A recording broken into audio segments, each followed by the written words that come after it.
अरे कपड़े धूप में किससे पूछकर सुखा रहे हो? तुम्हारे बाप की धूप है क्या? धूप चोर कहीं के, शर्म नहीं आती? गरीब मुल्क को नुकसान पहुंचा रहे हो, हुकूमत को लूट रहे हो।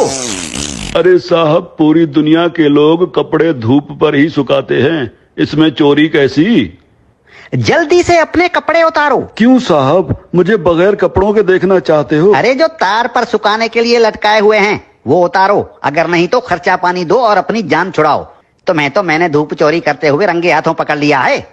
अगर जेल में डाल दिया ना तो सड़ते रहोगे पूरी उम्र, तुम्हारी लाश निकलेगी वहां से। धूप चोर कहीं के। अरे साहब, चोरी कैसी? अरे धूप पर हुकूमत ने टैक्स लगा दिया है, अब धूप पर कपड़े सुखाने का बिल आएगा। हाँ, लेकिन साहब हमने तो सुना है कि हुकूमत ने सोलर सिस्टम पर टैक्स लगाया है। अरे सोलर सिस्टम क्या पानी पर चलता है? नहीं साहब, सोलर सिस्टम तो धूप पर ही चलता है। तो टैक्स किस पर लगा? साहब सोलर सिस्टम पर। अरे धूप पर लगा ना, मुझे पागल समझ रखा है क्या? धूप चोर कहीं के। धूप को सरकार ने अपनी तहवील में ले लिया है, खबरदार जो मुफ्त में धूप इस्तेमाल की। अब सोच क्या रहे हो? उतारो कपड़े। साहब मैं सोच ये रहा हूँ कि कैसे कैसे टैक्स लगा रही है हुकूमत हम आवाम पर। रेडियो हमारे बाप दादा सुनते थे और उसका टैक्स अब हम अदा कर रहे हैं। पीटीवी हम देखते नहीं, उसका टैक्स भी देना पड़ता है। बिजली का मीटर अपने पैसों से खरीदा और लगाया अपने घर की दीवार पर, लेकिन उसका किराया टैक्स की सूरत में देना पड़ता है।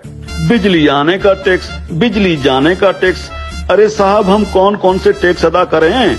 और जो IMF का कर्जा लेकर खा गए हो वो कर्जा कौन उतारेगा? अभी तो सांस लेने पर भी टैक्स लगेगा।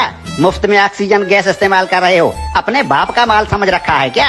तुम लोगों पर तो ऑक्सीजन गैस की चोरी का केस भी बन सकता है, सीधे जेल के अंदर जाओगे। अरे साहब, ये क्या बात हुई? जुबान लड़ाते हो कानून से। अरे कानून साहब, लेकिन कल को अगर हुकूमत कहेगी कि आसमान पर बादल आ गए हैं, उसका टैक्स दो, बारिश हो रही है, उसका टैक्स दो, तो हम अब क्या बादलों और बारिशों का टैक्स भी देंगे? बादल और बारिश तुम्हारे बाप के हैं क्या? अगर बादल इस मुल्क के ऊपर आए तो वो भी इस हुकूमत की मिल्कियत हुई ना, आवाम को उसका टैक्स देना पड़ेगा। और अगर बारिश हुई तो बारिश का टैक्स भी देना पड़ेगा। बादलों और बारिशों के बाप का मुल्क है क्या ये? हाँ? ये जो गलियों में धूल उड़ रही होती है ना, जो तुम्हारे मुंह में चली जाती है, इसका टैक्स भी देना होगा। मिट्टी मुफ्त की नहीं है, 76 सालों से मुफ्त खाए जा रहे हो।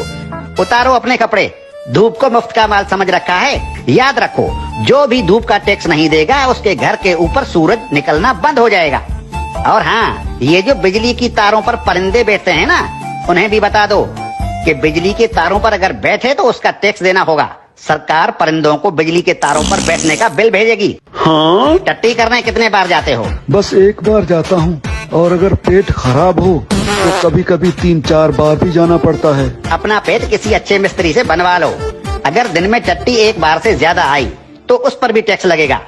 हाँ, एक बार टट्टी करने पर पेशाब मुफ्त कर सकते। ठीक है कानून साहब, लेकिन पाद और फूसी का भी बता दीजिए। पाद और फूसी गिन गिन के मारा करो, अगर मिकदार ज्यादा हुई तो टैक्स लगेगा।